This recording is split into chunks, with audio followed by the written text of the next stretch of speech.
नमस्कार। आज हम संस्कृत व्याकरण के परिचयात्मक पाठ पद्धति में पुनः संज्ञा शास्त्रों का अध्ययन करेंगे।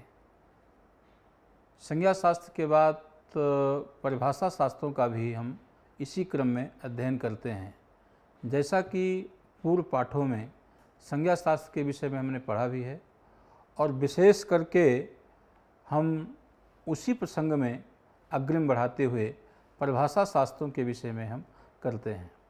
मैंने ये पहले ही कहा था कि संज्ञा शास्त्र विधि शास्त्र के उपकारक हैं। जिस तरह से संज्ञा शास्त्र विधि शास्त्र के उपकारक हैं, उसी प्रकार से परिभाषा शास्त्र भी विधि शास्त्र के उपकारक हैं। क्योंकि जब तक परिभाषा शास्त्र अपनी एक वाक्यता के द्वारा विधि शास्त्र के अर्थ का संपादन नहीं करते हैं, तब तक विधि शास्त्र का जो समग्र वाक्यार्थ है, जिस वाक्यार्थ से हम लक्ष्य सिद्धि कर सकते हैं, वह वाक्यार्थ ही संपन्न नहीं हो सकता है। और असंपन्न वाक्यार्थ किसी भी लक्ष्य का साधक नहीं होता है। ये हम लोग व्यवहार से स्पष्ट रूप से हम जानते हैं। एक वाक्यता हमारे शास्त्रों में 3 प्रकार की बताई गई हैं: पदैक्य वाक्यता, अर्थैक्य वाक्यता, वाक्यिक वाक्यता। इस विषय पर हम ज़्यादा चर्चा ना करके आज हम पदैक्य वाक्यता के द्वारा जैसे अर्थ की संपत्ति होती है, उस पर हम विचार करते हैं। एक बहुत प्रसिद्ध सूत्र है जो गुण का अनुशासन करता है, जिसका नाम है सार्वधातुकार धातुकयोः। इस सूत्र में अंगस्य का अधिकार चलता है, गुण की अनुवृत्ति आती है और सार्वधातुक अर्धातुक ये पद हैं, ये सप्तम्यंत हैं। इसलिए यहाँ पर तस्मिन्नित निर्दिष्ट पूर्वस्य इस परिभाषा की प्रवृत्ति होती है। तो सामान्यतः हम अर्थ करते हैं कि सार्वधातुक अर्धातुक से अव्यवहित पूर्व में विद्यमान जो अंग, उस अंग के स्थान पर गुण का विधान होता है। अब समग्र गुण अंग के स्थान पर गुण का विधान हो सकता है, या अलोअंतस्य की प्रवृत्ति कराएं, एक परिभाषा है अलोअंतस्य, उसकी प्रवृत्ति कराएं तो अंत के स्थान पर हो सकता है। और अंत जो वर्ण है वो आपका अच भी हो सकता है, हल भी हो सकता है। अच में भी कई प्रकार की स्थिति है, अकार भी हो सकता है, इकार भी हो सकता है, उकार भी हो सकता है। तो आपको ऐसी अवस्था में इक के स्थान पर गुण का विधान करना है, न तो अकार के स्थान पर भी नहीं करना है, व्यंजन वर्ण के स्थान पर भी नहीं करना है, संयुक्त वर्ण के स्थान पर भी नहीं करना है। तो इस प्रकार से अंगस्य की जो षष्ठी है उसको देख करके सामान्यतः हम स्थान षष्ठी में, जहाँ कोई संबंध परिकल्पित नहीं है, अनिर्धारित संबंध षष्ठी है, वहाँ किसी प्रकार की व्यवस्था प्राप्त नहीं है। व्यंजन के स्थान पर भी प्राप्त है, संयुक्त अक्षर के स्थान पर भी प्राप्त है, अच के भी स्थान पर प्राप्त है। तो ऐसी स्थिति में हमने एक परिभाषा की व्यवस्था दिया, इको गुणवृद्धि, इस परिभाषा का हमने नाम किया। और इस परिभाषा का अभिप्राय है कि जहाँ गुण और वृद्धि शब्द का उच्चारण करके गुण वृद्धि का विधान किया जाता है, बहुत बड़ी बात है। गुण और साक्षात गुण का विधान हो, उससे हमें तात्पर्य नहीं है। गुण शब्द के द्वारा जहाँ पर गुण का विधान करते हैं, अथवा वृद्धि शब्द के द्वारा जहाँ वृद्धि का विधान करते हैं, वहाँ पर हम इस पद की उपस्थिति कराते हैं। इससे स्पष्ट है कि जो परिभाषा शास्त्र हैं वो अपने पदों का, जिसको हम कहते हैं गुण भेद, गुण का, अब गुण शब्द का अभिप्राय विधेय भेद, जैसे शास्त्र हैं उनकी हम कल्पना करते हैं। गुण इसलिए कहा जाता है कि विधि शास्त्र के उपकारक हैं, साक्षात किसी भी फल का अनुसंधान नहीं कर सकते हैं, इसलिए अप्रधानत्वात् इसको गुण की कल्पना करते हैं। तो अतः एक पद वहाँ से आएगा और एक पद को हम अंग के साथ विशेषण बना देंगे। नियम है हमारे शास्त्र में कि जहाँ पर पद और अंग होते हैं तो पदांगाधिकारी तस् तदंतस्य च के नियम से पद और अंग ये हमेशा विशेष ही रहते हैं। तदंत विधि की व्यवस्था है। तो इगंत अंगस्य गुणः स्यात् सार्वधातुकार्धातुकयोः ये व्यवस्था बनती है।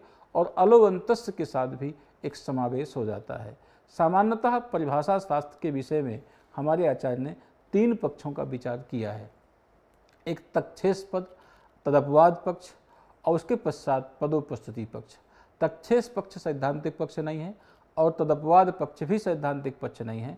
पदोपस्थिति पक्ष को ही हमने क्या है कि सैद्धांतिक पक्ष माना है। और इसलिए जो परिभाषाओं के चिन्ह हैं, जिनको हम लिंग शब्द से वहाँ प्रयोग करते हैं, तो सुवृत्त लिंग चिन्हित परिभाषा के जो विधेय स्थल हैं, विधि प्रदेश हैं, उन विधि प्रदेश के स्थल में परिभाषा शास्त्र वहाँ जा कर के और संभवतया परैक्य वाक्यता करते हुए वहाँ जो एक वाक्यता से अर्थ का निष्पादन कराते हैं और सफल वाक्य अर्थबोध हो जाता है। ये परिभाषा शास्त्रों की अपनी एक अपूर्व महिमा है। ये एक तरह से हम उसको देखते हैं और कहीं भी कई प्रकार से अलग अलग भी वाक्यार्थ बोध हो जाता है और कहीं कहीं एक साथ भी वाक्यार्थ बोध आपका हो जाता है। एक उदाहरण देखते हैं, एचो अयवा यावा एक सामान्य सूत्र है, विधि सूत्र है। एच के स्थान पर ये सब आदेश आपके होते हैं। एच के स्थान पर एक सभी हैं और सभी के स्थान पर सभी आदेश कर देते हैं।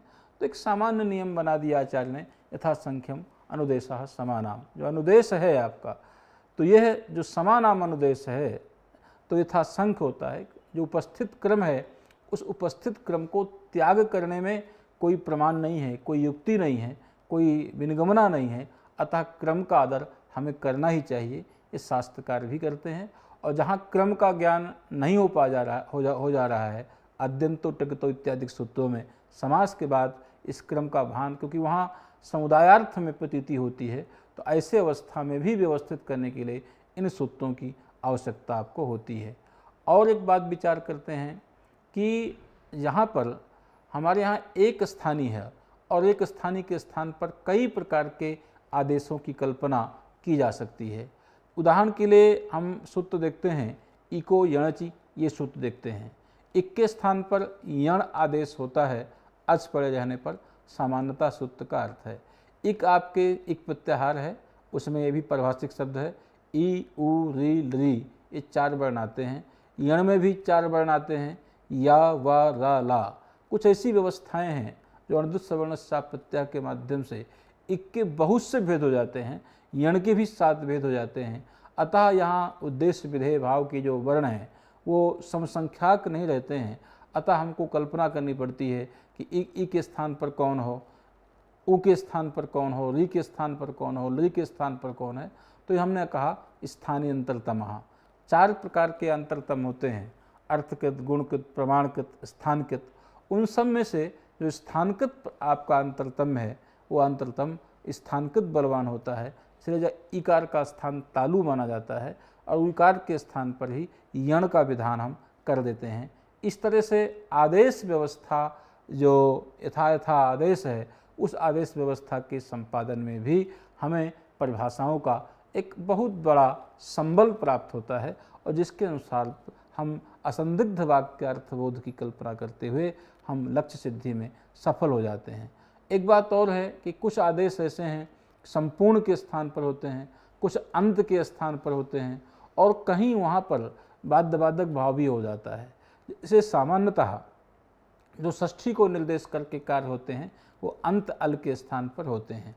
तो संयुगान्तस्य लोपः से संयुगान्त पद का लोप प्राप्त होता है, अलोन्तस लगता है, केवल यकार का लोप प्राप्त हो जाता है, उसका यहाँ प्रसिद्ध वाच्य से निषेध हो जाता है, ये दूसरी बात है। लेकिन अंत के स्थान पर विधान करते हैं।